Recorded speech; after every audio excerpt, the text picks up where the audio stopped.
culturelle, technique, organisationnelle, éthique, qui est une vraie question sur nos actions de santé notamment, mais pas que, politique, physique, sociale, psychologique. Et ça, ces dimensions-là, c'est à la fois des ressources et des contraintes. C'est-à-dire qu'au quotidien, il peut y avoir à un moment donné, justement, la culture du milieu dans lequel je suis, qui est un moteur.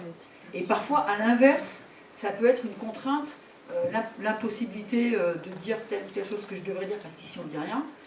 Vous voyez, enfin, et cette ambivalence-là, c'est ça le travail. C'est-à-dire que, par rapport à la définition que j'évoquais tout à l'heure des modes de gestion contemporaine du travail qui définissent le travail en termes, je vérifie juste parce que je peux être un peu... Ça va. Nicolas surveille. Voilà. Très bien. On voit que là, on est dans une réalité qui est extrêmement complexe, mais pas nécessairement compliquée en fait. Et ça, c'est très important. Cette réalité-là, c'est la nôtre. Et la difficulté qu'on a à la penser comme telle, c'est pas que c'est compliqué, c'est juste qu'on n'a pas les bons outils. C'est juste que les critères qui nous permettent de penser notre travail masquent, occultent un certain nombre de ces dimensions-là. Et notamment l'ambivalence de ces dimensions. Et donc là, ce qu'on voit, et pourtant c'est ce qui se passe, c'est-à-dire que concrètement, si je vous demandais de décrire, si on discutait de votre travail, et que je vous demandais de décrire par le menu, vraiment par... D'ailleurs, il y a une méthode qui s'appelle l'instruction au sosie, je ne sais pas si certains d'entre vous la connaissent, où l'idée c'est, je suis censée prendre votre place, et donc il faut que vous me décriviez, mais jusqu'au moindre détail, qui vous êtes, ce que vous faites, de manière à ce que personne ne puisse se rendre compte que c'est moi qui vous remplace. Tout le monde doit croire que en gros, je suis vous. Et là, c'est un outil qui est extrêmement puissant parce qu'en fait, ça oblige à dérouler des choses qu'on a automatisées ou qu'on ne pense pas comme étant du travail. Je vais dire bonjour à telle et telle personne en arrivant, j'attache ma cravate d'une telle manière. C'est des choses que j'ai construites comme étant des outils de travail ou des moyens pour plein de raisons, justement, soit techniques, soit qui se jouent sur ces dimensions-là et qui participent de mon travail et qui participent, en l'occurrence là, de mon identité professionnelle et de mes caractéristiques professionnelles. Et il se peut très bien que quelque chose qui soit complètement à la marge par rapport à une description, j'allais dire classique, ou qui montrerait l'avant-scène du travail et pas la coulisse, paraîtrait complètement secondaire, le petit bout de la lorgnette, et en fait tout se joue là. Dans l'anecdotique, dans le petit bout de la lorgnette, dans la coulisse du travail, c'est souvent là que vraiment tout se construit pour que ça marche. Et donc on voit qu'on est sur une définition de la performance qui n'est non plus, contrairement aux règles du jeu gestionnaire, une adéquation entre les objectifs qu'on vous fixe et les résultats, mais quelque chose de beaucoup plus complexe qui est finalement pour arriver effectivement aux résultats qui, eux, seront évalués, seront tracés dans la mémorisation du système productif.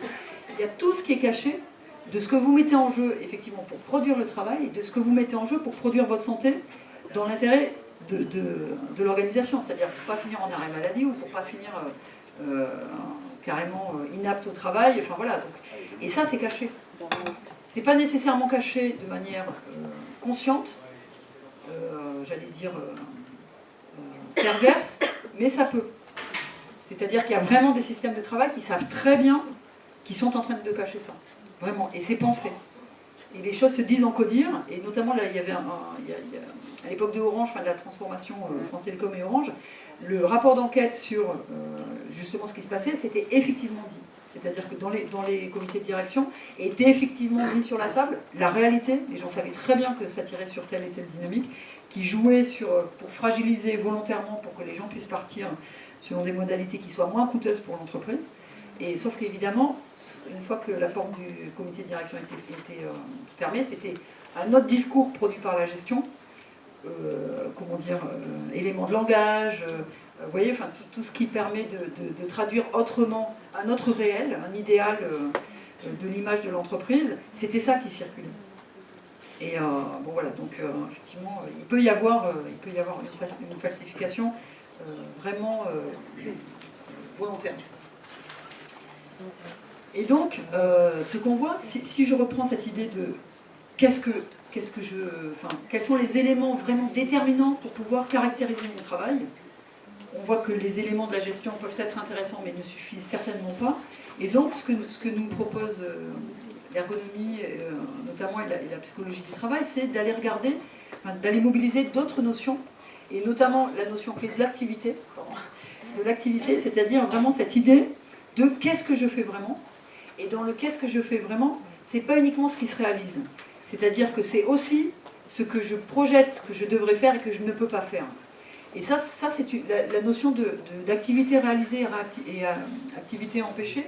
C'est très important parce que du point de vue de la santé, quand vous savez que vous êtes censé faire autrement que ce que vous faites, c'est énergivore, c'est extrêmement usant, parce que c'est un double mouvement. C'est-à-dire que vous devez lutter contre ce que vous seriez censé faire du point de vue que vous avez sur votre travail, et intégrer et faire quelque chose pour lequel vous n'êtes pas forcément ni d'accord, mais bon voilà, il faut bien le faire. Donc cette notion activité réalisée empêchée, elle est centrale.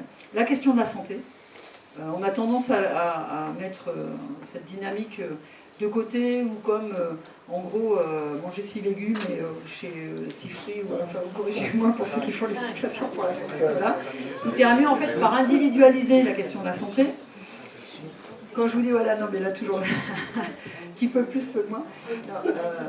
En fait la notion de la santé est très importante, mais justement pas en l'individualisant, en la pensant du côté de la santé comme étant une dynamique collective. C'est notamment Claude, dans les travaux de Yves Clos, qui est un psychologue du travail au CNAM, qui dit, et qui reprend les travaux de chercheurs, de psychologues russes, en fait il dit la santé c'est travailler une tête au-dessus de soi. C'est-à-dire qu'à un moment donné, c'est parce qu'on est entouré dans des gens en qui on a confiance, auprès desquels on pourra trouver de la ressource, et on sait qu'ils connaissent soit un peu mieux la situation, soit à deux on réfléchira mieux, mais donc du coup il y a cette idée que lui, il sait, il est meilleur que moi, qu'on est tranquille. Si on est tout le temps au taquet, tout le temps à se dire, finalement, je suis au max de mes possibilités, on sait très bien que le réel va nous amener un certain nombre d'imprévus, et des imprévus auxquels on n'aura jamais fait face. Donc, même si ça n'arrive jamais, l'inquiétude, la projection que ça puisse arriver, c'est vraiment une imputation de votre équilibre, enfin de notre équilibre, qui est extrêmement important. Donc la santé n'est pas uniquement une affaire de comportement individuel, c'est une construction collective. Et alors encore plus au travail. Par définition, la santé au travail est une dynamique et une responsabilité collective.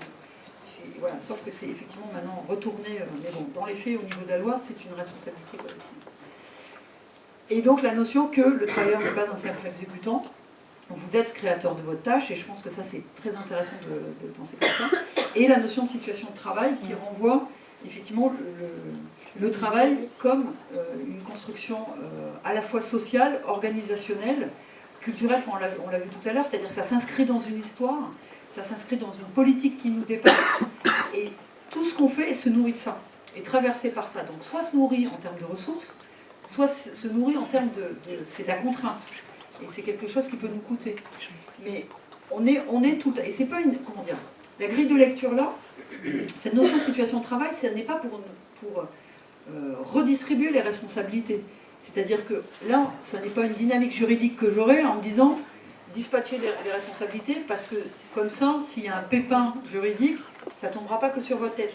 Là, c'est vraiment dans une logique d'analyse du travail où, si vous comprenez mieux ce qui se joue dans ce que vous faites, qui n'est pas de vous, vous allez pouvoir éventuellement soit vous dégager de choses qui vous conviennent, où ça ne va pas, soit aller au-devant des éléments qui construisent votre travail pour essayer de les transformer.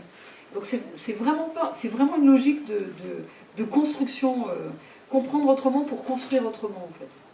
Bon, je pense que j'ai explosé le temps.